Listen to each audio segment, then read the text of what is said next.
Hi, Tish here with Autism and Enlightenment. Boy, let me tell you, it's been really enlightening just getting a diagnosis in so many different levels, let alone the spiritual aspect that I will eventually get into throughout the series, the videos that I'll be producing. But today, so since my recent diagnosis, I've come across the acronym ABA a few times. So in recent weeks, here and there, I've been looking at different videos about ABA from an autist's perspective, and it doesn't sound good, I'll just say. I am going to put a link below to the one that I watched this morning that really triggered me. And the video is the person who is producing the video is an autist, and she compiled research data about ABA and how, at least as of 3 years ago when she did this video, and I'm sure it isn't across the board, but by and large, they're behavioral therapists. They aren't trained in working with specifically autistic kids. They work with autistic kids, but they don't go through training about what autism is. Anyway, so I watched this video and it triggered me in a lot of different ways. And my mind has kind of been spinning. I will say that the video is 2 hours long. And when I first saw it, I almost didn't watch it because I didn't have the time. I had other things on my schedule for today. But I thought, well, I'm just going to watch a few minutes of it and get a feel for it. And I have to say, I couldn't stop watching it. I watched the video in its entirety. And I am going to suggest, whether you are an autist yourself or if you are a parent of an autistic child, to please watch this video. So you have another point of reference should you be considering ABA. And that's not my choice to make, obviously, it's yours. But from an adult perspective, yeah, it really bothered me. And as a 53-year-old, thinking back to my youth and how society was, at least in my neighborhood, in my community, so it was really drilled into us to make eye contact. Because by not doing so, it's a sign of disrespect.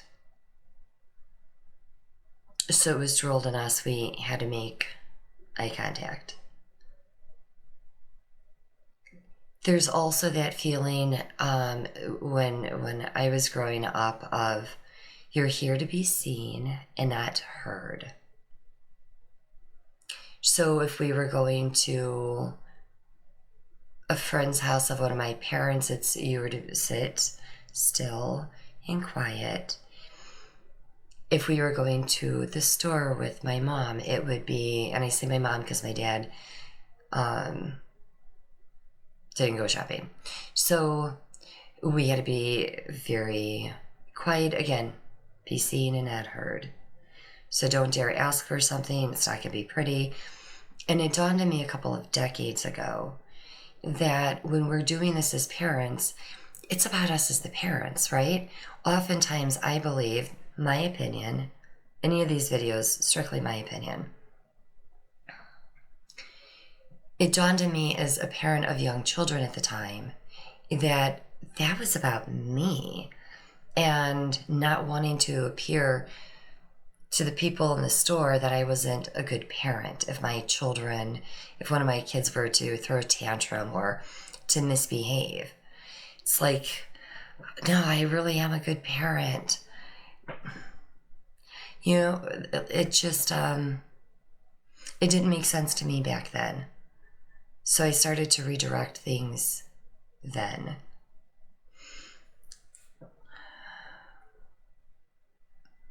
Watching the video, it is a reconditioning of children for societal norms. about quiet hands and not being able to flap, not being able to stim.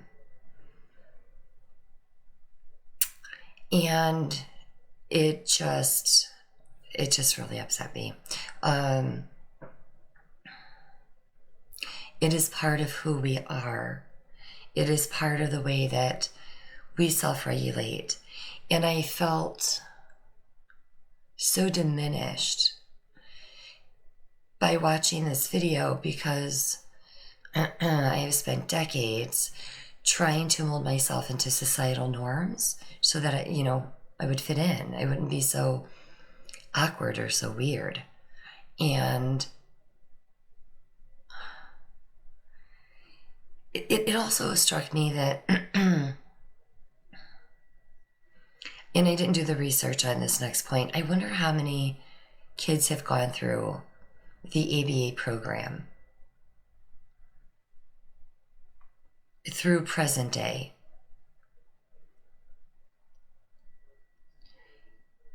I believe that there are many more of us out there, but we have been so conditioned to not be who we are.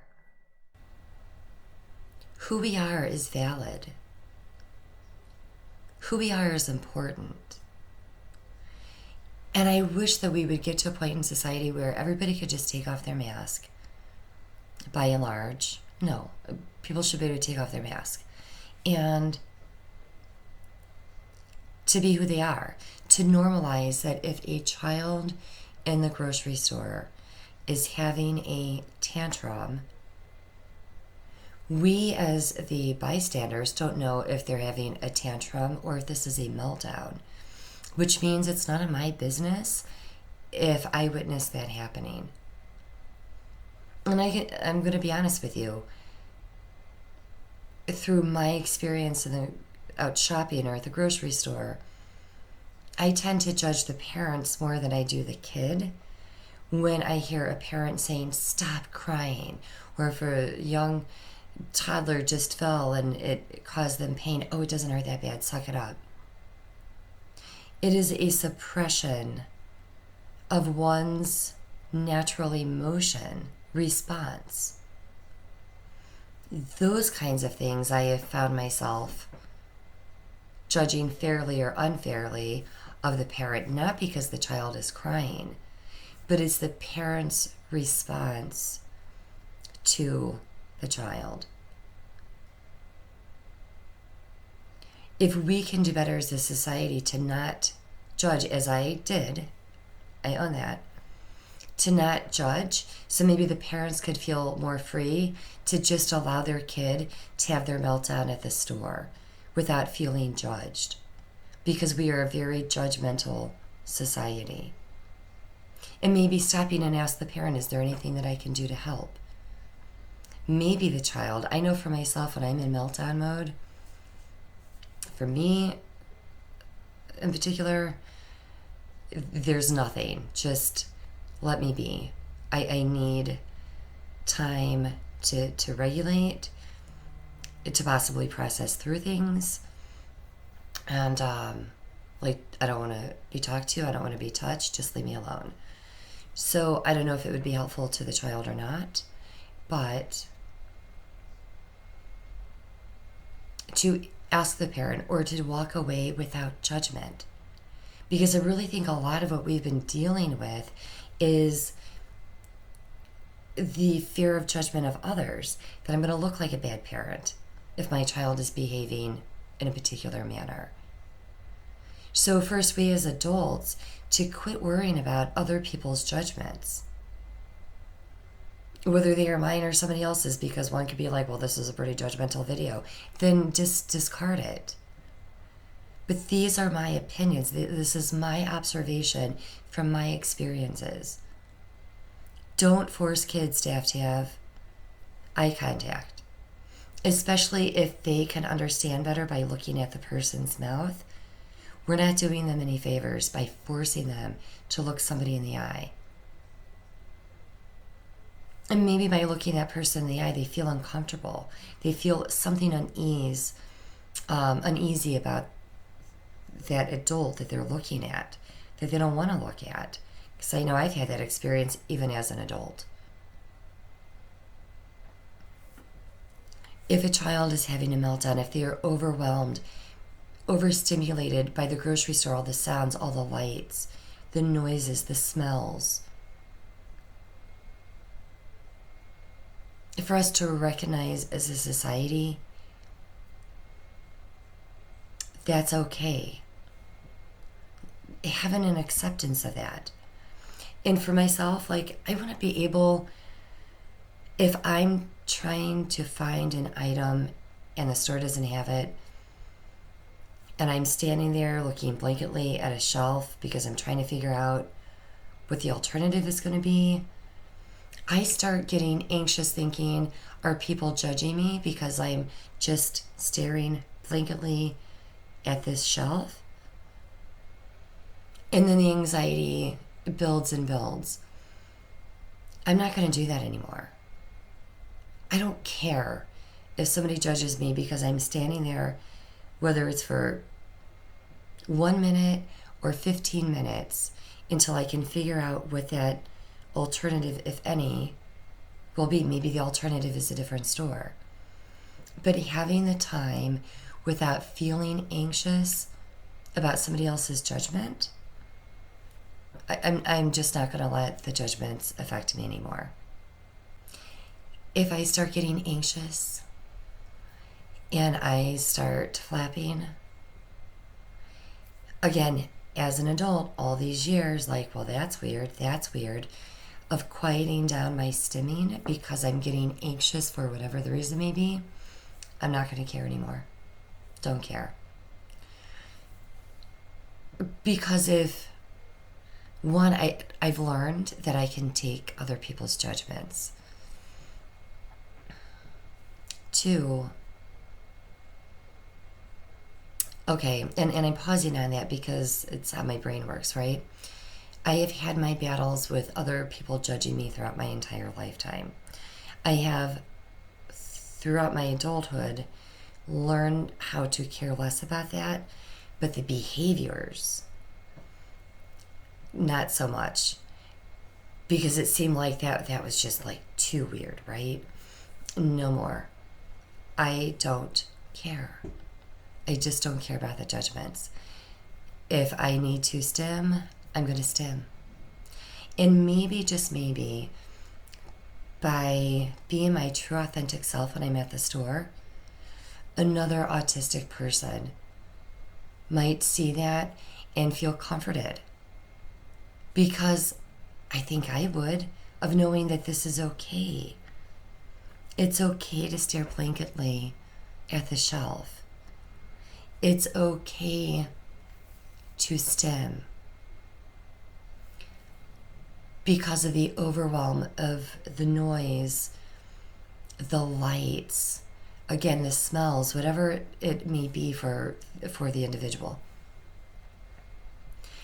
And I know for myself, I go at certain times to avoid the busy times so I can get in and I can get out. For me, being at the register and having to wait in a long line is the thing that is most overwhelming to me, because now instead of kind of moving with the energy, I'm stopped and the energy is moving around me.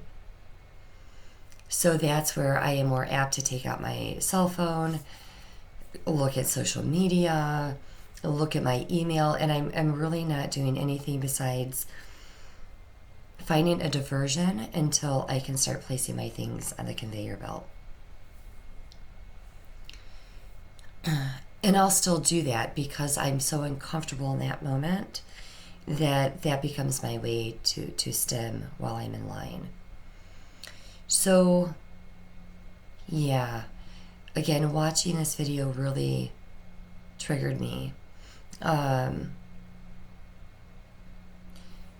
Who gets to say what the societal norms are? Did we really choose that as a society? Did we? I don't agree with it. And it's interesting, one of the things that have become more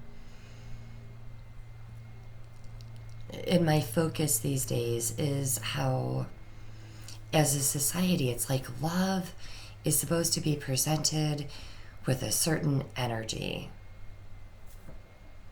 I don't have, unless I'm already in a really upbeat mood with a group of my peers. I have a group, we get together and I just love being around them. I'm in this energy.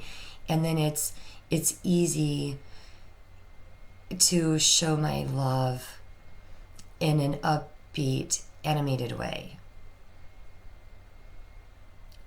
And I'm saying this because this is another thing where this isn't necessarily about the ABA video, but I feel like for people without autism, and I don't know because I'm not autistic, but for people around me, it seems as though love has to be shown in a very emotional, excitable way. And when I am myself, I'm at my balance point. If I say to somebody, I love you, and if it's with a flat affect, it means the same thing as if I were to be like, I love you. I'm just not in that emotional, energetic space. If I say thank you, I literally mean thank you. I wouldn't thank you if I wasn't appreciative.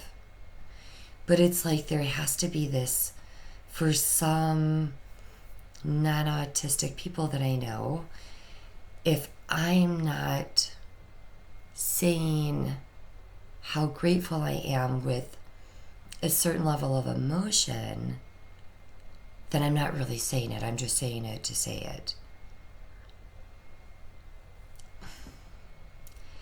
And it's strange for me because I don't expect, if a non-autistic person says to me, oh, thank you for doing that, I don't question if they meant it. Unless they're like, thanks. I mean, if it's an obvious sarcasm. But otherwise, I take it as a thank you. And we move forward. And I understand I don't need that, and other people do. I just don't understand why. And maybe it's to meet their emotion so that they can better understand. So, I'm still kind of confused with that stuff. So if you're a non-autistic person watching this, if you know that the person is autistic and they're not responding with a high level of emotion about their gratitude, it doesn't mean that they're not feeling it internally, because I may or may not feel, depending on what it is. I may really feel it internally, but I can't verbalize that with emotion. Sometimes I can, especially if I'm already in a more excited energy mood, then I'm going to be more exuberant in the way in which I express it. But especially if I am working on something, I am focused on something, and somebody comes in, they could tell me they just put $1,000 in cash on my counter, and I would be like, oh, thank you.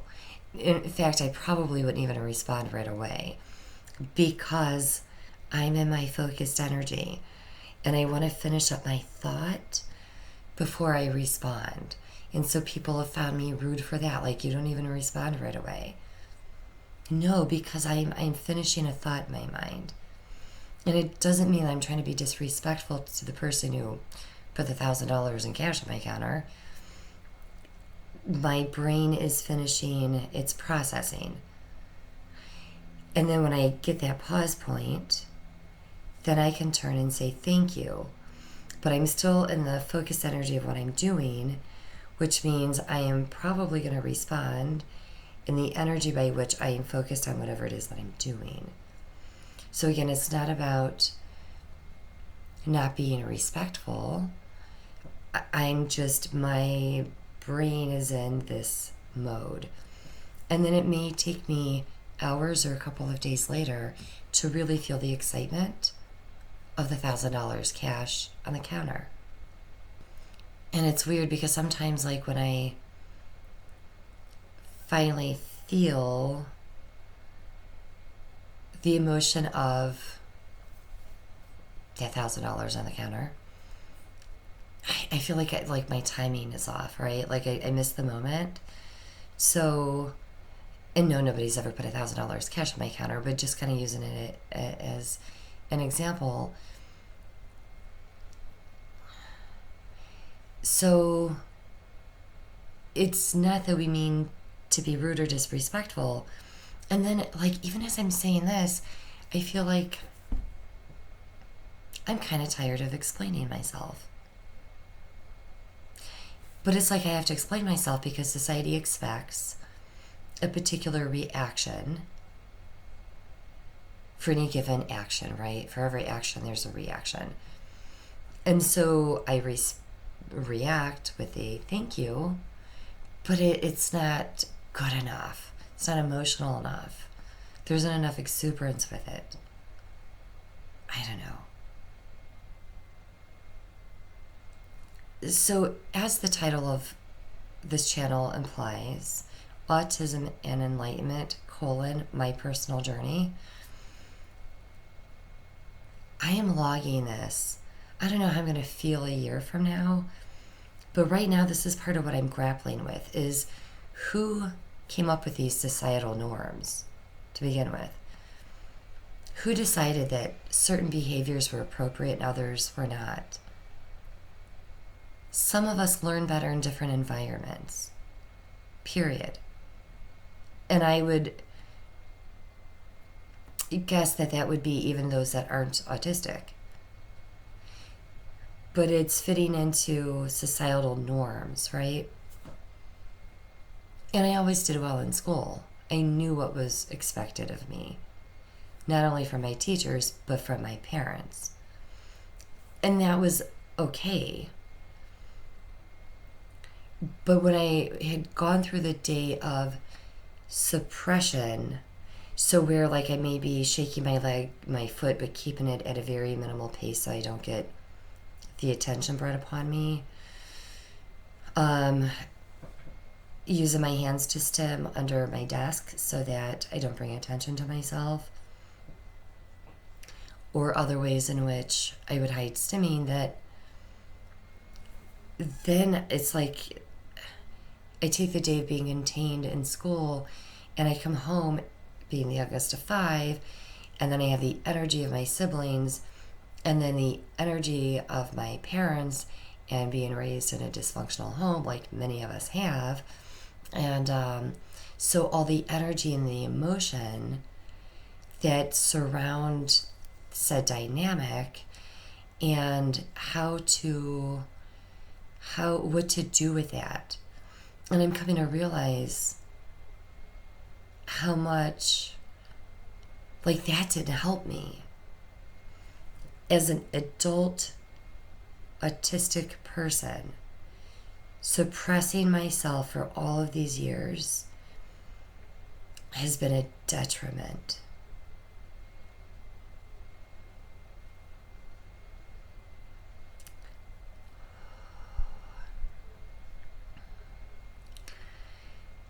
I sometimes feel like I am still holding decades of suppressed, unregulated emotion within my body. And it hurts physically, emotionally, mentally, spiritually. And I am, like, I can just feel the weight. The enlightenment part of this channel is as I find ways to offload this, and one of the things, even as I'm feeling it now, I do a thing called body consciousness. I have such a problem with that word. Of breathing in to that suppressed energy, pulling it up, and releasing it. But doing it from a perspective now that these are my suppressed, unregulated emotions that I was so forced to suppress for society, and I'm not doing it anymore. I'm not doing it anymore. Okay. And as I'm hearing that, there may be times where I'm forced to, but I'm going to work on that too. So by and large, of not suppressing that anymore. I'm not doing it for society.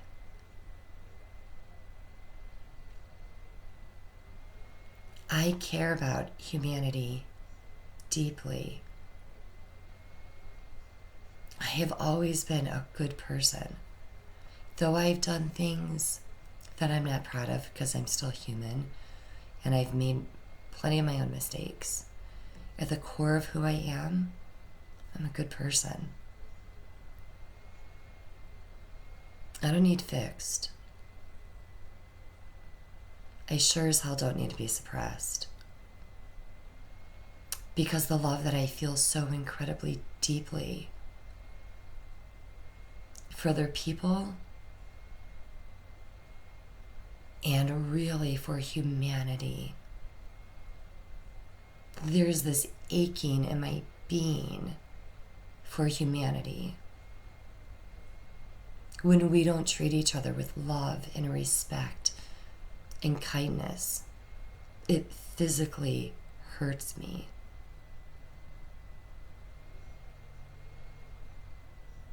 And I feel as though if I continue to suppress, I'm not leading a good example for other autistic people who want to suppress themselves or express themselves, who don't want to be suppressed.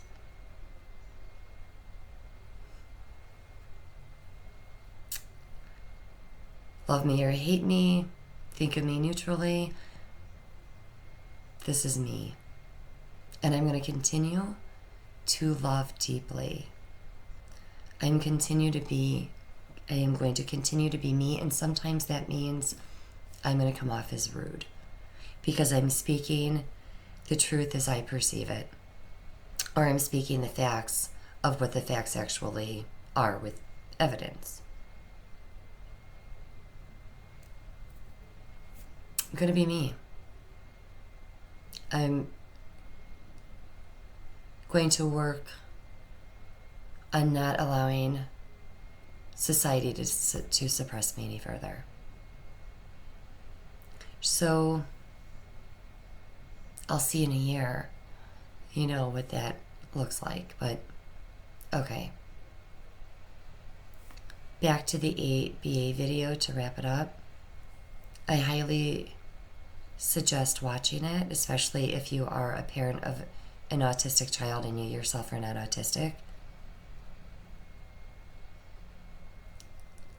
Please take a look at it.